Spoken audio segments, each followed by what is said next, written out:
Айгөл Әхмәтғалиева. Баланнарда бал тәме. Раиләнең ай-вайына карамыйча, шәшемне элеккечә юыну белмәсендә үрмә урындыкка утырып, көзге каршында буятырга булдым. Бик батыр кылансам да, 1-2 минут үтүгә как сөяккә калган гәүдәмнең һәр күзәнәге түзә алмаслык булып авырта башлады. Ничек авыртмасын? Тәнемдә чыннан да сөяк тәтире генә шул. Түз, Зәнфирә, түз. Жан яраларына түзеп, аякка басалгансың икән. Тән сызлауына гына ничек тә түз инде син. Бетәшкән карчык төсенә кереп, дөнья белән алыш-биреш ясарга бик иртә бит әле сиңа. Ничә? 60 яшь туларга маташамы? Үз уемнан үземнең котым учып, урындык аркасын тибрәтеп җибәрдем. Раиләнең сары перчатка кигән кулы талдан үрелгән урындыкны җайлап кына туктатты. Шул көннәрне дә ятакка кадакланган хәлдә үткәреп җибәргәнмен түгелме?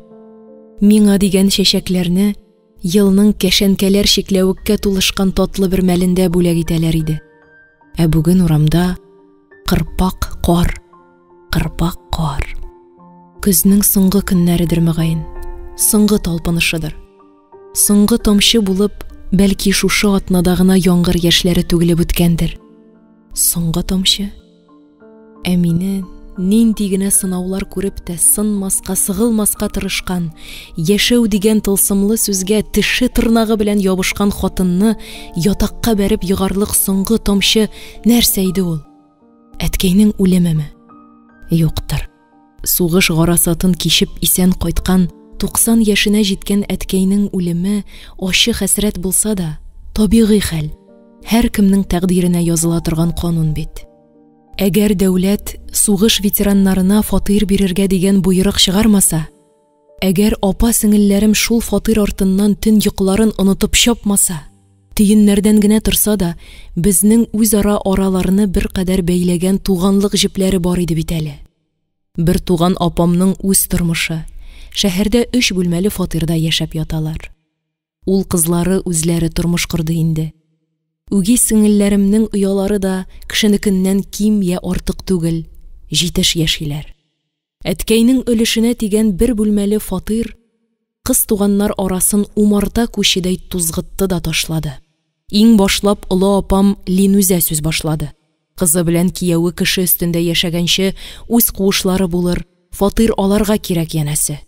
Үги сеңлем Ралия дә Казанда укыган кызы өчен кайгыра иде.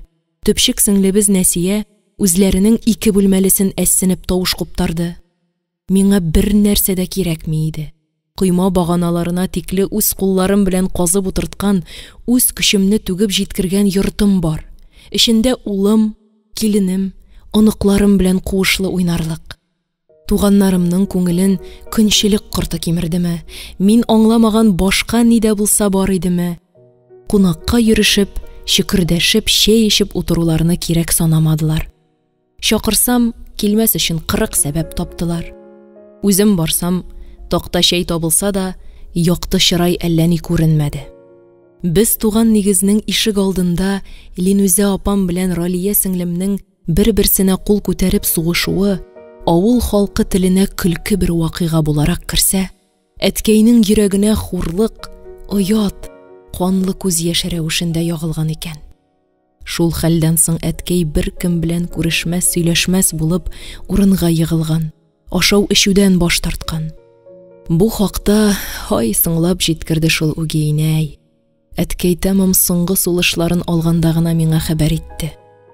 Яшьлеген ил тынычлыгы өчен корбан иткән әткәй кызларының гауга җанҗалын күтәрә алмый гүриясе булды. Ачлык түгел, сугыш игълан итеп үлде ул. Зираттан кайткан шәйгә апа-сеңелләремнең теге 1 бүлмәле фатирны гына түгел, без тәгәрәп үскән нигезне бүлешә башлаулары, уртак фикергә килә алмагач, кайсыныңдыр урындык күтәреп тәрәзә пыяласына китереп оруы минем өчен соңгы тамчы булды.